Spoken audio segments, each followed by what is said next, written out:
For the first time since February 2025, the ruble to euro exchange rate set a new record, reaching 100 rubles. Back on September 10th, the Central Bank of Russia set the euro exchange rate at 99 rubles and 82 kopecks.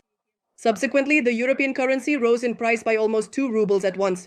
It is known that the Russian currency began to weaken back at the end of August. It was at that time that the dollar's value on the exchange was within 80 rubles. The head of Sberbank, Herman Gref, predicted a significant weakening of the ruble by the end of this year. Analysts believe that the Russian currency will continue to fall due to a number of factors. The market expects the continuation of the monetary policy easing course adopted by the leadership of the Central Bank of Russia at the beginning of the summer, and the ruble is also affected by the lowering of the key interest rate. One should not discount the impact of expectations regarding a possible decision to abolish the mandatory foreign currency revenue requirement for Russian exporters. Economic observer Vyacheslav Shiryaev stated that the economy of the Russian Federation continues to plunge into the abyss. In his opinion, it is necessary to let the ruble float freely, balance exports and imports, and give domestic producers some breathing room. If the ruble shoots up to 120, what happens to prices? They start to rise by about 1.5 times. But if the exchange rate increases by, say, 40 rubles, then, for example, prices will follow suit by 50%, let's say. But you don't have to do that. You can keep the ruble strong and, well, stimulate import growth. And as a result, at some point, your local industry gets destroyed. Economist Ladjukovsky states there is already a crisis in the Russian Federation. So far, the central bank and Rosstat have not confirmed this.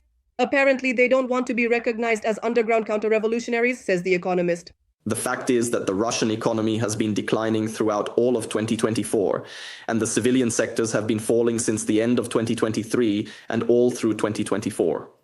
I have provided my own estimates on this, and according to my calculations and models, the economy has already been in decline for more than 21 months.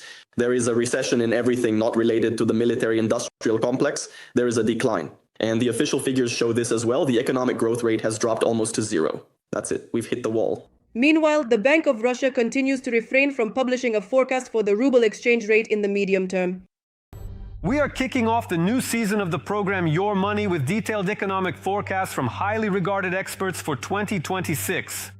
What awaits the Russian economy in the upcoming year? A significant drop in oil prices, the imposition of harsh new sanctions from the United States, and record-breaking military spending. All of this will trigger a chain reaction, threatening the Kremlin with a banking crisis, defaults, and a breakdown of the consumer market. Putin's Russia is entering a zone of turbulence from which, just imagine, it may not make it out. The evidence is coming up next. Thousands of citizens of the aggressor country rang in the new year 2026 in total cold and without water. In the village of Atamanovka in the Zabaikalsky region, 3,000 people lived without heating for almost a week in minus 20-degree frost. In addition to the heating main breakdown, pipes with cold water are constantly bursting there. And it's like this all over Russia. A major utility accident in the Krasnodar region. Over 43,000 people were left without heat, water and electricity. Belorechensky is completely cut off. The accidents there started back on the evening of December 30th. Electricity appeared on some streets only the day before, but there is still no heat or hot water either in the city or in the Belorechensky district. And that's just in the first month of the heating season. By mid-December, 123 cases of large-scale heating outages in residential buildings were recorded in Russia. Such widespread man-made emergencies reveal the real state of the Russian economy. This is a snapshot of what is happening and will continue to happen to Russia's economy. The nose breaks off and crashes to the ground along with the pilots. Many industries are in decline, showing just how bad things are in Russia. But utility accidents hit the population especially hard. These disasters are not just unexpected cold weather surprises, but the logical result of a severely deficit-ridden budget. Putin doesn't care how many dozens or hundreds of Russians are freezing. He spends all the money on the war. That's why regional authorities are cutting spending on utilities, which means less money for network repairs. Networks that, according to official data, are 40 to 80% worn out in the regions. But things won't get any better. There will be a huge deficit. When we examine the current financial plan, we can clearly see that all of these specific expenses are well within the allocated budget. This will continue into the next year as well. The national budget deficit will likely be around 6 to 8 trillion rubles, rather than the 3 to 8 trillion as you have currently planned. The Kremlin has already built a guaranteed hole into the treasury. It's all due to the enormous war expenses and the clearly overestimated price of Russian oil.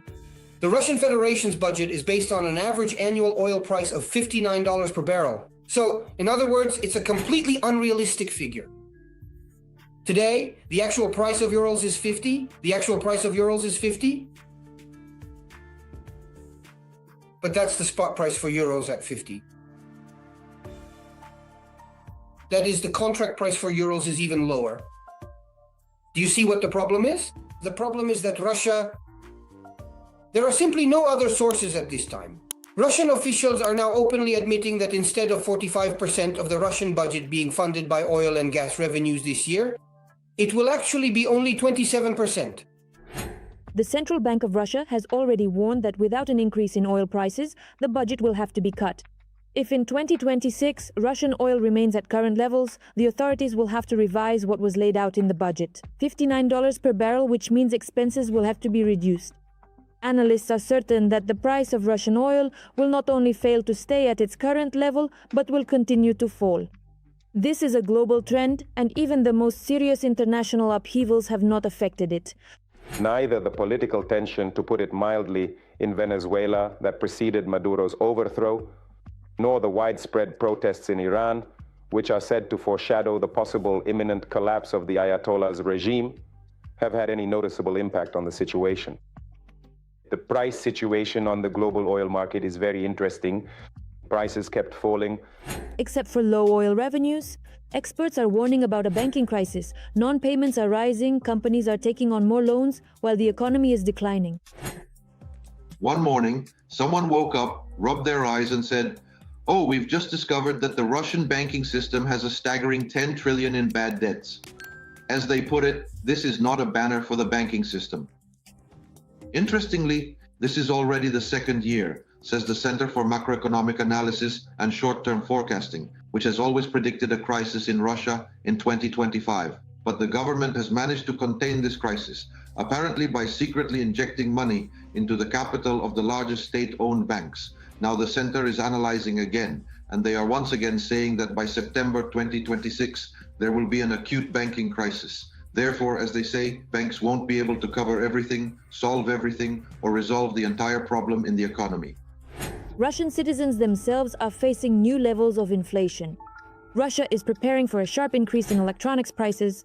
Sellers are warning that in 2026, smartphones will become 10 to 12% more expensive and laptops will go up by 20 to 30%. The reason for the price increase is the introduction of a technological levy on top of the VAT hike. As I mentioned, inflation will intensify and we still don't really understand by how much. Right now, I'm starting to collect reports about possible price increases next year. Some fragmented reports are coming in, but they're quite alarming. People from the alcohol market are telling me that in the first quarter, prices will jump by as much as 15% at once. Then there's information that the industry is preparing to raise prices by up to 30% for many types of goods. Then there's information coming in from a telecom operator about the proposal to raise the VAT rate and other related issues. They're also planning to raise the price of junk almost up to 15%. Russia greeted 2026 in misery. In the cold, without water or electricity, widespread utility failures only highlight the crisis. The budget is in deficit, oil revenues are falling, military spending is rising, banks are accumulating bad loans, and prices are hitting the population hard. It seems that 2026 will be the year of economic collapse for the aggressor country.